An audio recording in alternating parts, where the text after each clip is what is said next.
প্রিয় ছাত্ররা, শুভেচ্ছা নিবে। আশা করি তোমরা সবাই ভালো আছো এবং নিরাপদে আছো। আমি সুব্রত কুমার দাস, প্রভাষক, উদ্ভিদ বিজ্ঞান বিভাগ, ঢাকা কলেজ। আমার আজকের এই নিয়মিত অনলাইন ক্লাসে তোমাদের সবাইকে স্বাগতম জানাচ্ছি।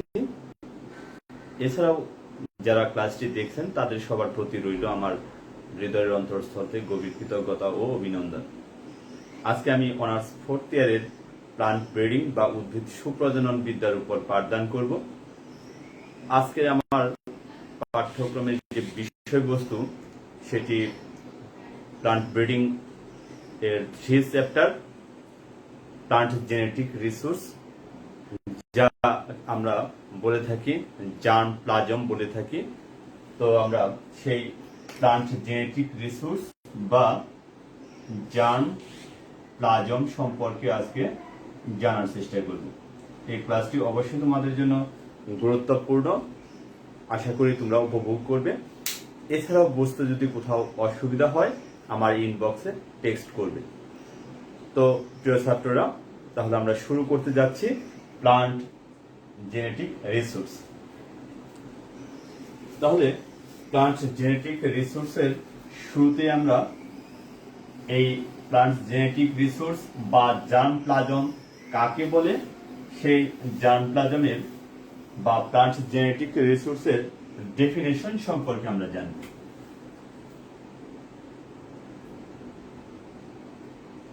প্লান্ট জেনেটিক রিসোর্স বা একে আমরা বলে থাকি germ plasm. Germ plasm germ plasm কাকে বলে বা প্লান্ট জেনেটিক রিসোর্স বা কি?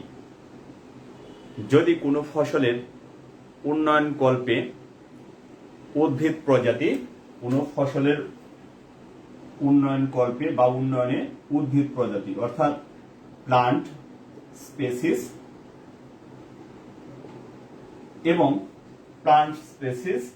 এবং তার বনজ্ঞাতিতে জিনসমূহের মধ্যে বনজ্ঞাতি বলতে বোঝানো হয় ওয়াইল্ড রিলেটিভস। তাহলে কোনো উদ্ভিদের বা কোনো ফসলের উন্নয়ন কল্পে প্লান্ট স্পেসিস বা উদ্ভিদ প্রজাতি এবং বনজ্ঞাতিতে বিদ্যমান জিনের অ্যালিল সমূহের যে বিন্যাস তাকেই বলা হয়ে থাকে জার্ম প্লাজম।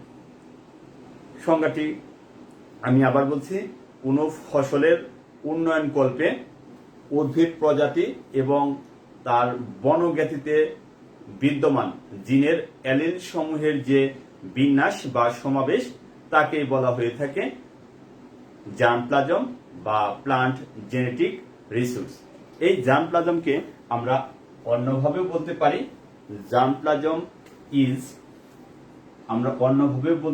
জার্ম প্লাজমের সংজ্ঞা germ plasm is living tissue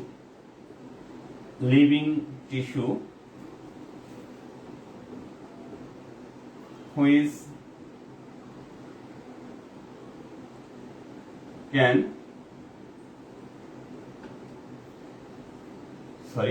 living tissue from which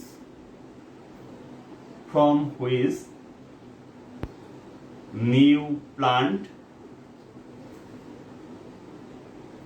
can be grow। তাহলে জার্ম প্লাজমকে আমরা অন্যভাবেও সংজ্ঞায়িত করছি germ plasm is living tissue অর্থাৎ জীবন্ত টিস্যু, যার মাধ্যমে নতুন একটি উদ্ভিদের সৃষ্টি হতে পারে বা নতুন একটি উদ্ভিদ বা তার অনুরূপ একটি উদ্ভিদের জন্মদান করতে পারে, তাকেই বলা হয়ে থাকে জার্ম প্লাজম। তো এই জার্ম প্লাজম হতে পারে একটি সিড বা বীজ হতে পারে, অথবা উদ্ভিদের অন্য কোনো অর্গানিজমস যেমন পলেন, পরাগরেণু হতে পারে, লিভস হতে পারে বা আরো অন্যান্য অর্গানিজম বা অনেকগুলো কোষের সমষ্টি, যাকে আমরা টিস্যু বলছি। এই উপাদানগুলোকে আমরা বলে থাকি জার্ম প্লাজম। তো প্রিয় ছাত্ররা, আমরা জার্ম প্লাজমের ডেফিনেশন বা সংজ্ঞাটি আমরা দেখে নিলাম। আমি আবার বলছি, জার্ম প্লাজম কাকে বলে? কোনো ফসলের উন্নয়নকল্পে উদ্ভিদ প্রজাতি এবং তার বনজ্ঞাতিতে বিদ্যমান জিনের যে অ্যালিল সমূহ রয়েছে তার সমষ্টিকে বা তার সমাবেশকে বলা হয়ে থাকে জার্মপ্লাজম। তাহলে দুটি শব্দ আমাদের নতুন আসছে, একটি হচ্ছে জিন কাকে বলে, জিন, আর একটি হচ্ছে অ্যালিল। তাহলে জিন কাকে বলে, অ্যালিল কাকে বলে? জিন হচ্ছে ডিএনএর একটি নির্দিষ্ট খণ্ড যা একটি নির্দিষ্ট জীবের চারিত্রিক বৈশিষ্ট্যকে প্রকাশ করতে সহায়তা করে, তাকেই বলি আমরা জিন। অর্থাৎ ডিএনএর একটি ক্ষুদ্র খণ্ডাংশ যা একটি নির্দিষ্ট জীবের নির্দিষ্ট চারিত্রিক বৈশিষ্ট্য প্রকাশের জন্য দায়ী, তাকেই বলা হয়ে থাকে জিন। আর অ্যালিল কাকে বলে? অ্যালিল হচ্ছে, যদি আমরা দেখি সমসংস্থ ক্রোমোজোম, আমাদের যে দেহকোষ সেখানে কিন্তু ক্রোমোজোম সমূহ জোড়ায় জোড়ায় অবস্থান করে, তাহলে সেই একই রকম গঠন আকৃতি বিশিষ্ট ক্রোমোজোমকে বলা হয়ে থাকে সমসংস্থ ক্রোমোজোম বা হোমোলোগাস ক্রোমোজোম। সেই হোমোলোগাস ক্রোমোজোমের মধ্যে জিন সমূহ রয়েছে। ধরলাম এটি পিতা থেকে আগত ক্রোমোজোম, এটি মাতা থেকে আগত ক্রোমোজোম। তো এই ক্রোমোজোমের মধ্যে জিন রয়েছে, তাহলে এই জিনকে ধরলাম আমরা এ। তো সিমিলারলি মাতার যে ক্রোমোজোম, সেই মাতার ক্রোমোজোমের জিনকেও ধরলাম কে। তাহলে দেখো, একটি সমসংস্থ ক্রোমোজোম জোড়ার নির্দিষ্ট লুকাস। তাহলে আরো একটি নতুন শব্দ আসলো, লুকাস। লুকাস কাকে বলে? যে ক্রোমোজোমের যে অংশে জিন সমূহ অবস্থান করে তাকে বলা হয় লুকাস। তাহলে ধরলাম এই ক্রোমোজোমের এই অংশে জিন অবস্থান করে, তাহলে এটি হচ্ছে লুকাস। সাপোজ জিন আরো রয়েছে, এই জিনকে আমরা ধরলাম বি, তাহলে এই জিনকে আমরা ধরলাম স্মল বি, বা এটা ক্যাপিটাল বিও হতে পারে। ঠিক আছে, তাহলে এই যে এ এবং বি, এই দুটি জিন একটি ক্রোমোজোমে রয়েছে, যে স্থানে অবস্থান করে তাকে বলা হয় লুকাস। এবার আমরা শুনছি বা জানতে পারবো অ্যালিল কাকে বলে। অ্যালিল হচ্ছে সমসংস্থ ক্রোমোজোম জোড়ার নির্দিষ্ট লুকাসে অবস্থানকারী জিন জোড়ার একটি অপরটির অ্যালিল। অর্থাৎ এটা পিতার ক্রোমোজোমের এ জিন এবং মাতার ক্রোমোজোমের স্মল এ জিন পরস্পরের অ্যালিল। তাহলে জিন জোড়ার একটিকে অপরটির অ্যালিল বলা হয়ে থাকে। তাহলে এই যে জিন, এই জিনটাই কিন্তু একটি ডিএনএর ক্ষুদ্র অংশ যা নির্দিষ্ট চারিত্রিক বৈশিষ্ট্য প্রকাশের জন্য দায়ী। ধরলাম তাহলে এই যে জিন জোড়া হচ্ছে A capital small A, capital A small A. আরো কি রয়েছে জিন বি, ক্যাপিটাল বি এবং স্মল বি। তো তাহলে এই ক্যাপিটাল এর অ্যালিল হচ্ছে স্মল এ, অথবা স্মল এর অ্যালিল হচ্ছে ক্যাপিটাল। সিমিলারলি বি এর অ্যালিল হচ্ছে ক্যাপিটাল, বি এর অ্যালিল হচ্ছে স্মল বি, বা স্মল বি এর অ্যালিল হচ্ছে ক্যাপিটাল বি। এই হচ্ছে অ্যালিল, লুকাস এবং জিন কাকে বলে। এই বিষয়গুলি আমাদের অবশ্যই একদম সুস্পষ্ট ধারণা থাকতে হবে। আমরা তাহলে দেখতে পেলাম প্লান্ট জেনেটিক রিসোর্স কাকে বলে, সেখানে আরো আমরা জানতে পারলাম জিন কি, লুকাস কি এবং অ্যালিল কাকে বলে। তো আমরা পরবর্তী অংশে চলে যাচ্ছি। আমাদের পরবর্তী যে অংশ তা হচ্ছে এই যে জার্মপ্লাজম বা প্লান্টস জেনেটিক রিসোর্স, তার শ্রেণীবিন্যাস এবং তার বৈশিষ্ট্য। আমরা প্রথমেই বৈশিষ্ট্য নিয়ে আলোচনা করব। ক্যারেক্টারিস্টিক্স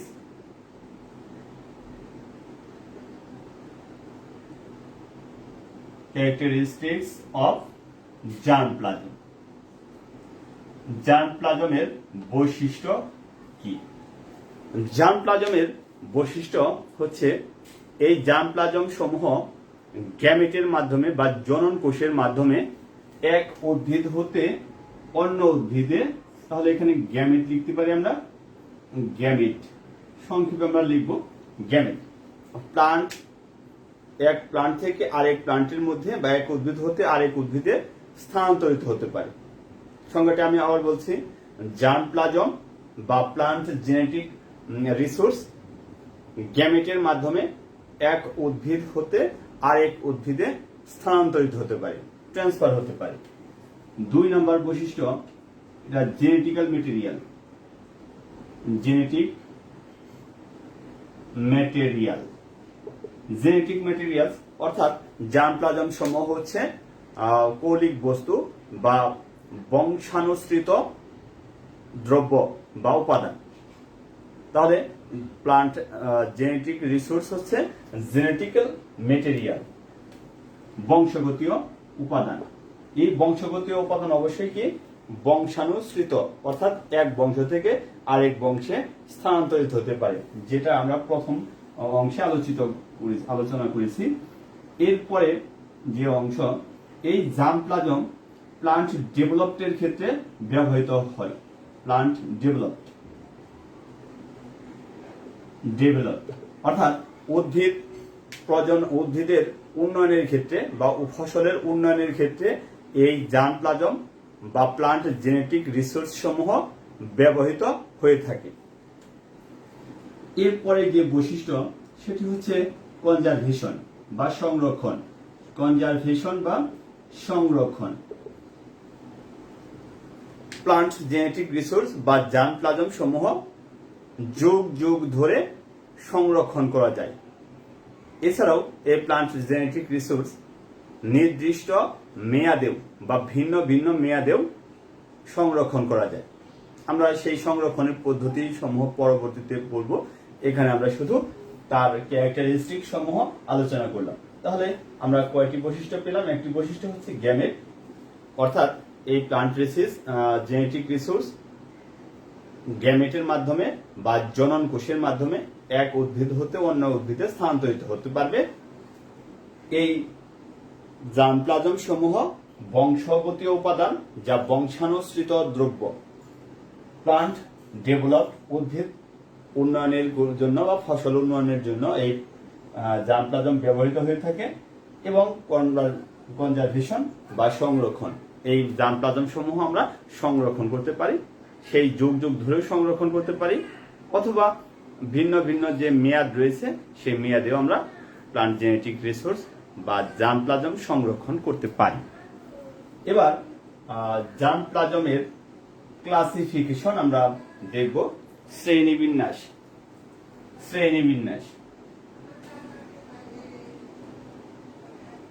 ক্লাসিফিকেশন অফ জার্মপ্লাজম, জার্মপ্লাজমের শ্রেণীবিন্যাস।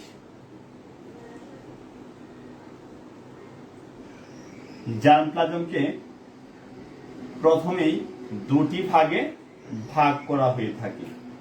জার্মপ্লাজমকে প্রথমেই দুটি ভাগে ভাগ করা হয়ে থাকে। ক্লাসিফিকেশন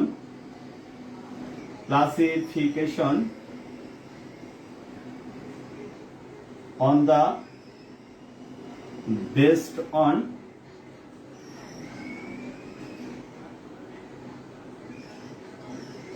cultivation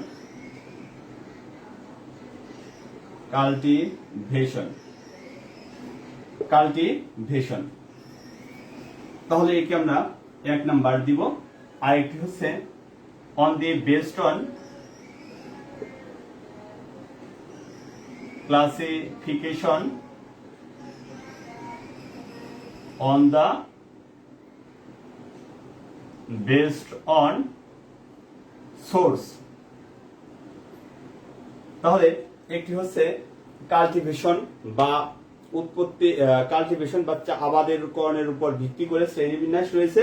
আরেকটি রয়েছে resource classification on the based on cultivation brand একটু দেখে নাও।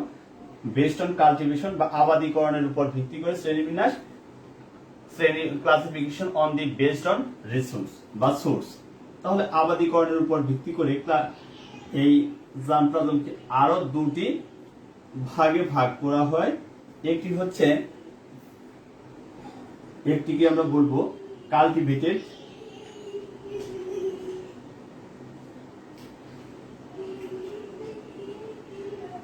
একটিকে বলবো আমরা কাল্টিভেটেড, আর একটিকে আমরা বলবো ওয়াইল্ড জার্মপ্লাজম।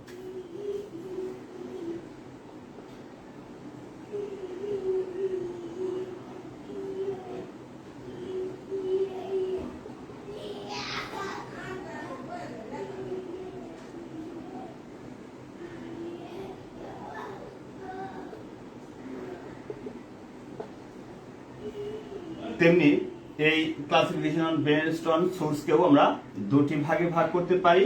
একটি হচ্ছে ইন্ডিজেনাস সোর্স, ইন্ডিজেনাস জার্মপ্লাজম,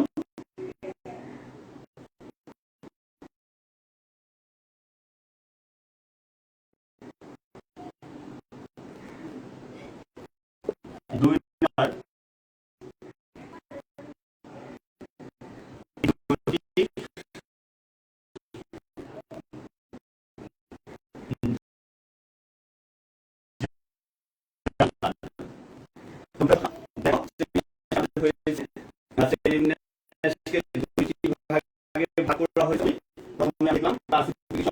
নম্বর আবিগণের উপর ভিত্তি করে জার্মপ্লাজম দুই ধরনের, একটি আমরা কাল্টিভেটেড জার্মপ্লাজম, আরেকটি হচ্ছে ওয়াইল্ড। কাল্টিভেটেড মানে বর্তমানে যেটি চাষাবাদ করা হয়েছে বা আবাদ করা হচ্ছে তার জার্মপ্লাজম, আর ওয়াইল্ড জার্মপ্লাজম হচ্ছে বন জার্মপ্লাজম। ঠিক তেমনি classification on the based on source বা উৎপত্তি বা উৎসস্থলের উপর ভিত্তি করে জার্মপ্লাজমকে দুই ভাগে ভাগ করা যায়। ইন্ডিজেনাস জার্মপ্লাজম, ইন্ডিজেনাস শব্দের অর্থ হচ্ছে আমাদের দেশীয় জার্মপ্লাজম, আর এক্সোটিক জার্মপ্লাজম, এক্সোটিক মানে বিদেশ থেকে যে জার্মপ্লাজমগুলো আমাদের দেশে এসছে তাকে বলা হয় এক্সোটিক জার্মপ্লাজম। এটি হচ্ছে জার্মপ্লাজমের শ্রেণীবিন্যাস। তাহলে আমরা জার্মপ্লাজমের শ্রেণীবিন্যাসটিও দেখে ফেললাম। এরপর আমরা দেখব কম্পোনেন্টস অফ জার্মপ্লাজম। এটি কিন্তু তোমাদের জন্য খুবই গুরুত্বপূর্ণ। কম্পোনেন্টস বা এর উপাদান সমূহ, components of germplasm, components of germplasm. জার্মপ্লাজমের উপাদান সমূহ আমরা জানি জার্মপ্লাজমের 5টি উপাদান রয়েছে। এই 5টি উপাদান জার্মপ্লাজমের জন্য ব্যবহৃত হয়ে থাকে। এবার আমরা এই 5টি উপাদান সম্পর্কে আলোচনা করব। প্রথমে যে উপাদানটি রয়েছে সেটি হচ্ছে land race. Land race, land রেসকে হয়ে থাকে ভূমি কর্ষিতক। ল্যান্ড রেস বা ভূমি কর্ষিতক। ভূমি কর্ষিতক কি? কোনো ফসলের নির্দিষ্ট জাত বা কোনো ফসলের জাত সমূহ ভিন্ন ভিন্ন অঞ্চলে কৌলিক ভিন্নতা সম্পূর্ণ উপাদান সমূহ বা উদ্ভিদ সমূহ কোনরূপ যাচাই বাছাই করা ছাড়াই চাষাবাদ করা হয়, সেই ধরনের উপাদানকে বলা হয়ে থাকে ল্যান্ড রেস। অর্থাৎ এই উদ্ভিদ সমূহ বা উপাদান সমূহ কৌলিক ভিন্নতা থাকবে, জেনেটিক্যাল ডাইভার্সিটি থাকবে। এই উদ্ভিদ সমূহ চাষাবাদের ক্ষেত্রে কোনো ধরনের যাচাই বাছাই করা হয় না, কোনটা ভালো কোনটা মন্দ এরকম যাচাই বাছাই করা হয় না। সেই ধরনের উদ্ভিদ সমূহকে আমরা বলে থাকি ল্যান্ড রেস বা ভূমি কর্ষিতক। এই ভূমি কর্ষিতক সমূহ যে স্থানীয় জলবায়ু এবং ভূপ্রকৃতিতে অভিযোজিত হয়ে থাকে। তাহলে দেখো এই যে ল্যান্ড রেসের উপাদান সমূহ স্থানীয় জলবায়ু এবং ভূপ্রকৃতিতে অভিযোজিত হয়। এর ফলে এদের মধ্যে যে কৌলিক উপাদান রয়েছে বা জেনেটিক্যাল রিসোর্স রয়েছে সেই জেনেটিক্যাল রিসোর্সের মধ্যে কিন্তু গুরুত্বপূর্ণ জিন পুল থাকে বা জিন সম্ভার থাকে। এই জিন সম্ভার সমূহ উদ্ভিদ প্রজননবিদদের জন্য খুবই গুরুত্বপূর্ণ উপাদান। কারণ যেহেতু এই ল্যান্ড রেসে আমরা কোনো নির্দিষ্ট প্রজাতিকে আমরা চাষাবাদ করছি না, যাচাই বাছাই ছাড়াই সেখানে আমরা চাষাবাদ করা হচ্ছে। এর ফলে এর মধ্যে কৌলিক ভিন্নতা বা জেনেটিক্যাল ডাইভার্সিটি বেশি থাকে। এই জেনেটিক্যাল ডাইভার্সিটি উদ্ভিদ প্রজননবিদগণ তাদের প্রজনন বিদ্যার ক্ষেত্রে, প্লান্ট ব্রিডিং এর ক্ষেত্রে ব্যবহার করে থাকে। তাকে আমরা বলে থাকি ল্যান্ড রেস বা ভূমি কর্ষিত। 2 নম্বর যে উপাদানটি সেটি হচ্ছে অবসোলেট ভ্যারাইটি, অবসোলেট ভ্যারাইটিস বা অপ্রচলিত জাত। অবসোলেট ভ্যারাইটিস বা অপ্রচলিত জাত। অপ্রচলিত জাত কি?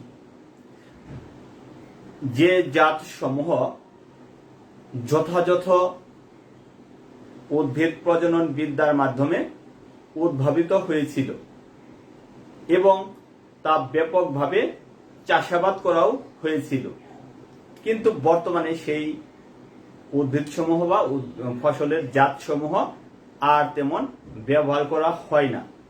সেই জাতকেই বলা হয়ে থাকে অপ্রচলিত জাত বা অবসোলেট ভ্যারাইটি। তুমি আবার বলছি, যে কোনো ফসলের নির্দিষ্ট জাত যথাযথ প্রজনন বিদ্যার মাধ্যমে উদ্ভাবিত হয়েছিল এবং তা এক সময় ব্যাপকভাবে প্রচলিত ছিল বা চাষাবাদ করা হতো, কিন্তু বর্তমানে সেই ফসলের জাত সমূহ সেই ব্যাপকভাবে চাষাবাদ করা হয় না বা চাষাবাদ করাই হয় না। তাকেই বলা হয়ে থাকে অবসোলেট জাত।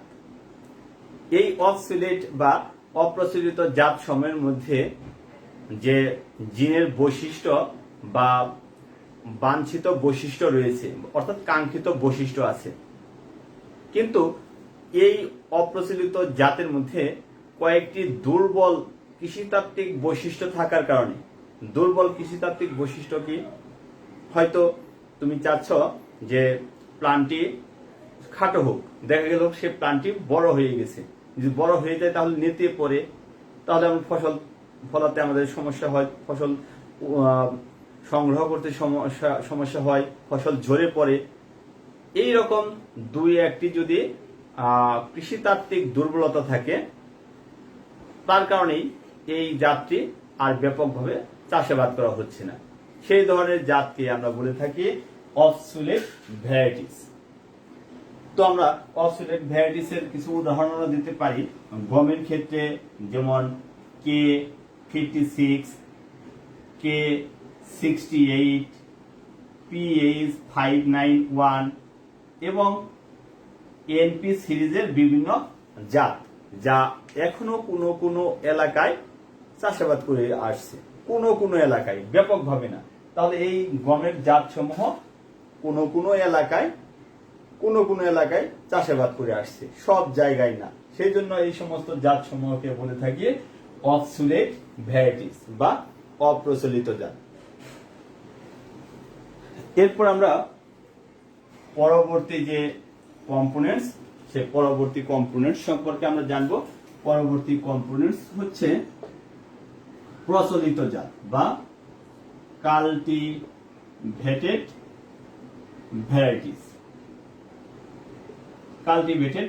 ভ্যারাইটিস বা আবাদি জাত বা প্রচলিত জাত। আবাদি জাত কাকে বলবো? যে জাত সমূহ ভিন্ন অঞ্চলে বা বিভিন্ন অঞ্চলে নির্দিষ্ট ফসলের বিভিন্ন জাত সমূহ বর্তমানে ব্যাপকভাবে প্রচলিত আছে বা চাষাবাদ করা হচ্ছে, সেই ধরনের জাত সমূহকে বলা হয় প্রচলিত জাত বা কাল্টিভেট ভ্যারাইটিস। এই কাল্টিভেটেড ভ্যারাইটিস সমূহ কিন্তু যথাযথ কৃষিতাত্ত্বিক বা উদ্ভিদ প্রজনন কর্মসূচির মাধ্যমে উদ্ভাবন করা হয়।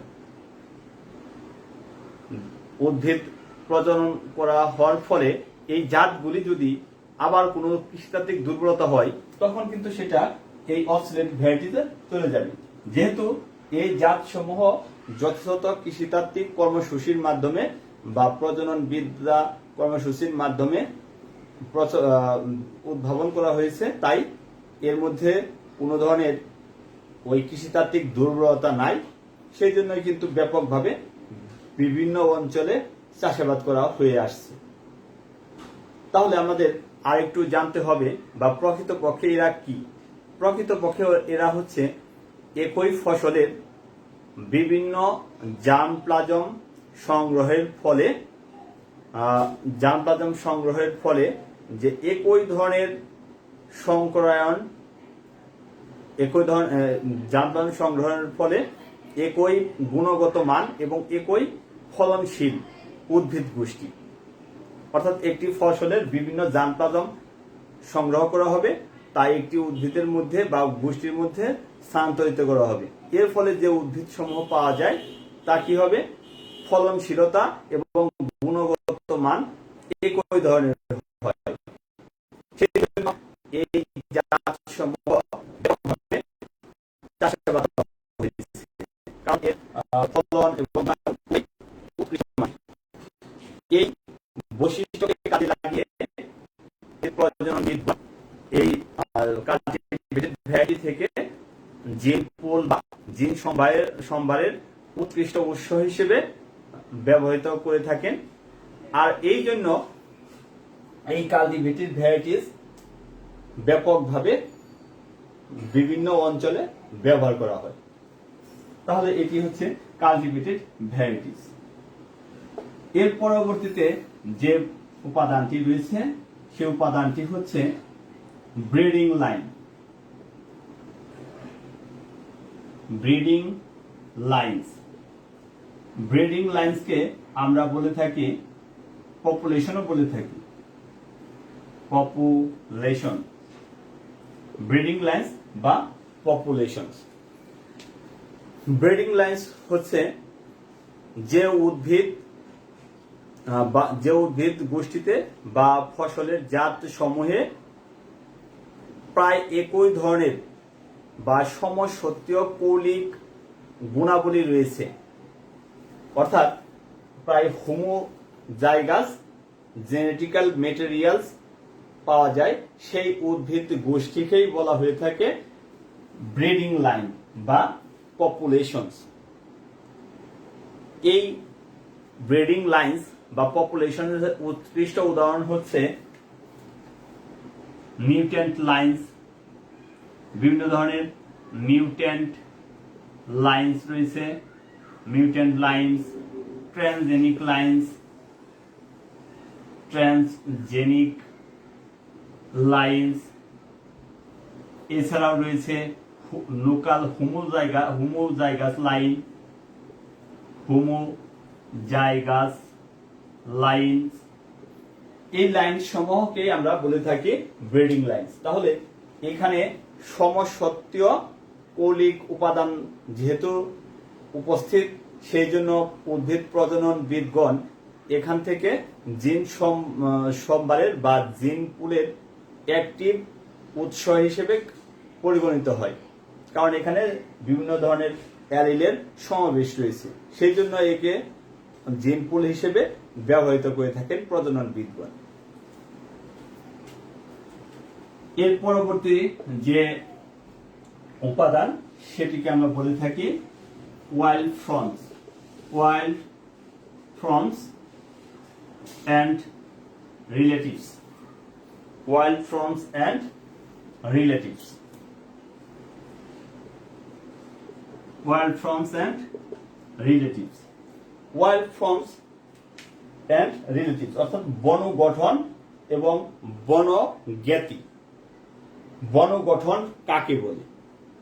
বনগঠন হলো সেই প্রজাতি যা ওই ফসলের সাথে সহজেই সংকরায়ন করতে পারে এবং উর্বর সন্তান উৎপাদন করতে সক্ষম, তাকে বলা হয় বনগঠন রূপ।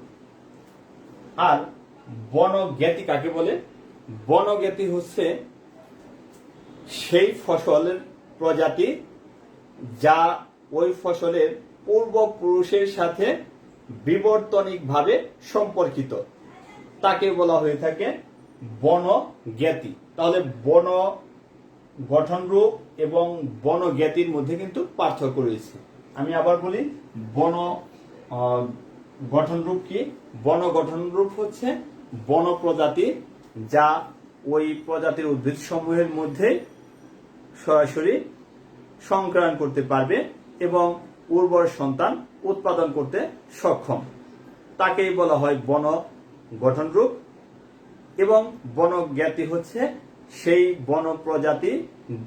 বনজ্ঞাতি হচ্ছে সেই প্রজাতি যা ওই ফসলের পূর্বপুরুষের সাথে বিবর্তনিক সম্পর্ক রয়েছে।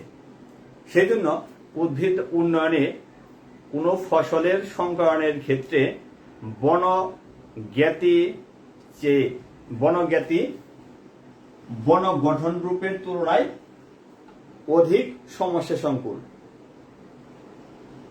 যদিও এই দুটি উপাদানের মধ্যে বা ফসল উপাদানের মধ্যেই বিভিন্ন উদ্ভিদতাত্ত্বিক বৈশিষ্ট্য রয়েছে, অর্থাৎ উভয়েই বিভিন্ন ধরনের রোগ প্রতিরোধক্ষম হয়ে থাকে। উভয় উপাদানই বিভিন্ন ধরনের প্রতিকূলতা, যেমন খরা, বন্যা বা স্যালাইনিটি বা লবণাক্ততা, এই ধরনের পরিবেশে নিজেদের খাপ খাইয়ে নিতে সক্ষম। তারপরেও আমরা দেখছি যে ওয়াইল্ড রিলেটিভস বা বনজ্ঞাতি উদ্ভিদ প্রজননের সংকরণের ক্ষেত্রে বন গঠন রূপের তুলনায় বেশি সমস্যা সংকুল হয়ে থাকে। তো প্রিয় ছাত্ররা, এই হচ্ছে কম্পোনেন্টস অফ জার্মপ্লাজম। সেক্ষেত্রে আমরা দেখলাম জার্মপ্লাজমের উপাদান সমূহ 5টি উপাদান রয়েছে: land race, obsoleted varieties, cultivated varieties, breeding lines এবং ওয়াইল্ড ফর্মস বা রিলেটিভস। তো আমরা আজকের ক্লাস এই পর্যন্তই। আজকে আমরা দেখলাম যে জার্মপ্লাজম কাকে বলে, জার্মপ্লাজমের শ্রেণীবিন্যাস দেখলাম, জার্মপ্লাজমের আমরা বৈশিষ্ট্য নিয়ে আলোচনা করলাম এবং জার্মপ্লাজমের যে বিভিন্ন উপাদান রয়েছে বা কম্পোনেন্টস রয়েছে সেই কম্পোনেন্ট সম্পর্কেও আমরা আলোচনা করলাম। নেক্সট ক্লাসে আমরা এই জিন পুল এবং আরো অন্যান্য যে বিষয়গুলি রয়েছে তা নিয়ে আলোচনা করব। সে পর্যন্ত তোমরা ভালো থাকো, সুস্থ থাকো, সেই শুভকামনায় আমি বিদায় নিচ্ছি। তার আগে ঢাকা কলেজ পরিবারের পক্ষ হতে উদ্ভিদ বিজ্ঞান বিভাগে আমাকে এই ক্লাসটি পরিচালনা করার জন্য নিজেকে ধন্য মনে করছি। তো তোমাদের সুস্বাস্থ্য কামনা করছি। Best of luck.